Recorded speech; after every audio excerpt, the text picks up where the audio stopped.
Možda bih nešto rekao, ali da ne uzimam od gosta. Prvo, ja sam svedok nekih stvari da je Čović trebao već da odgovara krivično za taj period. Znači, ja sam imao čak verovanje od sadašnje vlasti da će Čović biti uhapšen. Ubeđen sam bio u to. Drugo, veoma dobro sam se naoružao informacijama o svim njegovim delovanjima iz tog perioda. Između ostalog imate i svedočene Bojana Radovanovića, zaštićenog svedoka, bivšeg mecene fudbalskog kluba BSK i Novi Pazar. Treće, Nebojša Čović igra čudne igre. Prvo, on je doveden u eri Dragana Đilasa na zahtev navijača, ali se je prestrojio ka Vučiću da bi opstao i ostao u klubu. On je nezadovoljan time što su njemu sužene ingerencije u košarkaškom klubu Crvena zvezda i igra duplu igru. Istovremeno potkazuje gospodina Vučića i njegovog brata da upravljaju Zvezdom, a istovremeno pred njima glumi pudlicu, lojalnost, ogovara druge ljude i potkazuje. Igra duplu igru. Znači, da ponovim još jednom, čeka u najmanju ruku odlazak gospodina Vučića sa vlasti i čeka odlazak gospodina Andreja Vučića iz kluba, a istovremeno glumi lojalnost i namešta druge ljude. Radi se o par excellence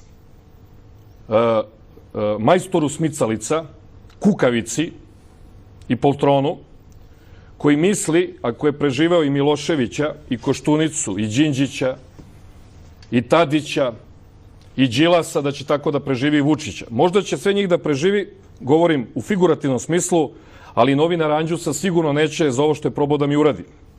Tvrdim da je učestvovao u ovom prelaznom roku, tvrdim da je strpao pare u džepove i tvrdim da će to izaći na površinu kad tad. A pritom je uočen i da je ukrao 2 košarkaške plate u košarkaškom klubu, koje su volšebno nestale. Prema tome, jedva čekam dalji period sa njime na bilo kom mestu, bilo kako, od sudova, policija pa nadalje. Toliko što se tiče gospodina Čovića. Naravno da znam da ništa o fudbalu ne zna, pošto mi je sam priznao da je gledao 2 fudbalske utakmice u životu. Sramote da potpredsednik Crvene zvezde fudbalskog kluba bude čovek koji je prvi put na stadion zalutao zimus. Pa šta je radio u Beogradu 50 godina? Kako nije gledao Zvezda Bayern? Kako nije gledao Partizan Queens Park Rangers? Kako nije gledao Partizan Zvezda? Kako nije gledao Zvezda Splitski Hajduk? Kako nije gledao Zvezda Osijek? Kako nije gledao Zvezda Željo? Kako nije gledao Zvezda Bazel? Kako nije gledao Zvezda Verona? Zvezda Atletico Madrid? Šta je radio taj u životu, taj mali spletkaroš iz Železnika, ako je došao prvi put na utakmicu u ovoj suženoj ligi, najslabijoj konkurenciji 2013. godine? To moraš da si debil, da, kako se zove, se usudiš da prvi put dođeš na utakmicu u 60. godini života, da si odrastao u ovom gradu i mrtav hladan da budeš potpredsednik fudbalskog kluba Crvena zvezda. A to je pitanje za marionetskog predsednika Dragana Džajića. Kako te nije sramota, Džajiću, da ga držiš u klubu? Ali je problem što se Džajić jako malo pita. I još nešto da kažem, istini za volju, nije bilo nikakvog šamaranja. Ja znam šta je bilo, do detalja nije bilo fizičkih udaraca. Između Džajića i Čovića nije došlo do razmene udaraca. To tvrdim i to znam.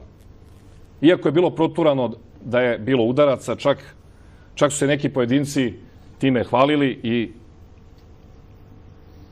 kako bih rekao, dodatno su pravili su dodatno tu priču. I to vrlo bliski ljudi Draganu Džajiću, oni su naročito volili da pričaju kako je bila desna pa leva, leva pa desna. Nije bila. Lagali su, nije bila. Zvezde, nema nijakog Partizana. Ali najveći problem je u Zvezdi taj Čović. Hvala vam na uključenju.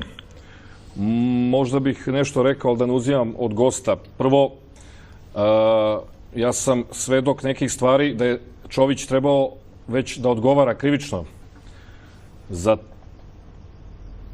taj period. Znači, ja sam imao čak verovanje od sadašnje vlasti da će Čović biti uhapšen. Ubeđen sam bio u to. Drugo, veoma dobro sam se naoružao informacijama o svim njegovim delovanjima iz tog perioda. Između ostalog imate i svedočene Bojana Radovanovića, zaštićenog svedoka, bivšeg mecene fudbalskog kluba BSK i Novi Pazar. Treće, Nebojša Čović igra čudne igre. Prvo, on je doveden u eri Dragana Đilasa na zahtev navijača, ali se prestrojio ka Vučiću da bi opstao i ostao u klubu.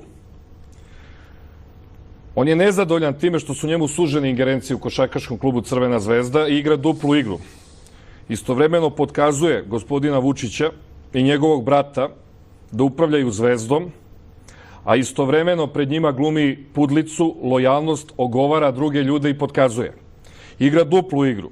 Znači, da ponovim još jednom, čeka u najmanju ruku odlazak gospodina Vučića sa vlasti i čeka odlazak gospodina Andreja Vučića iz kluba, a istovremeno glumi lojalnost i namešta druge ljude. Radi se o par excellence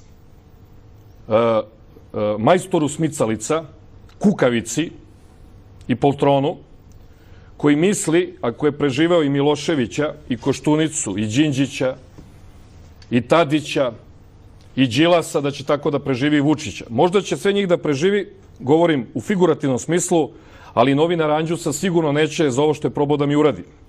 Tvrdim da je učestvovao u ovom prelaznom roku, tvrdim da je strpao pare u džepove i tvrdim da će to izaći na površinu kad tad. A pritom je uočen i da je ukrao 2 košarkaške plate u košarkaškom klubu, koje su volšebno nestale. Prema tome, jedva čekam dalji period sa njime na bilo kom mestu, bilo kako, od sudova, policija pa nadalje. Toliko što se tiče gospodina Čovića. Naravno da znam da ništa o fudbalu ne zna, pošto mi je sam priznao da je gledao 2 fudbalske utakmice u životu. Sramote je da potpredsednik Crvene zvezde fudbalskog kluba bude čovek koji je prvi put na stadion zalutao zimus. Pa šta je radio u Beogradu 50 godina? Kako nije gledao Zvezda Bayern? Kako nije gledao Partizan Queens Park Rangers? Kako nije gledao Partizan Zvezda? Kako nije gledao Zvezda Splitski Hajduk? Kako nije gledao Zvezda Osijek? Kako nije gledao Zvezda Željo? Kako nije gledao Zvezda Basel? Kako nije gledao Zvezda Verona? Zvezda Atletico Madrid? Šta je radio taj u životu, taj mali spletkaroš iz Železnika, ako je došao prvi put na utakmicu u ovoj suženoj ligi, najslabijoj konkurenciji 2013. godine? To moraš da si debil, da, kako se zove, se usudiš da prvi put dođeš na utakmicu u 60. godini života, da si odrastao u ovom gradu i mrtav hladan da budeš potpredsednik fudbalskog kluba Crvena zvezda. A to je pitanje za marionetskog predsednika Dragana Džajića. Kako te nije sramota, Džajiću, da ga držiš u klubu? Ali je problem što se Džajić jako malo pita. I još nešto da kažem, istini za volju, nije bilo nikakvog šamaranja. Ja znam šta je bilo, do detalja nije bilo fizičkih udaraca. Između Džajića i Čovića nije došlo do razmene udaraca. To tvrdim i to znam. Iako je bilo proturano da je bilo udaraca, čak su se neki pojedinci time hvalili i, kako bih rekao, dodatno su pravili su dodatno tu priču. I to vrlo bliski ljudi Draganu Džajiću, oni su naročito volili da pričaju kako je bila desna pa leva, leva pa desna. Nije bila. Lagali su, nije bila. Nebojša Čović nije dobio fizički udarac od Dragana Džajića.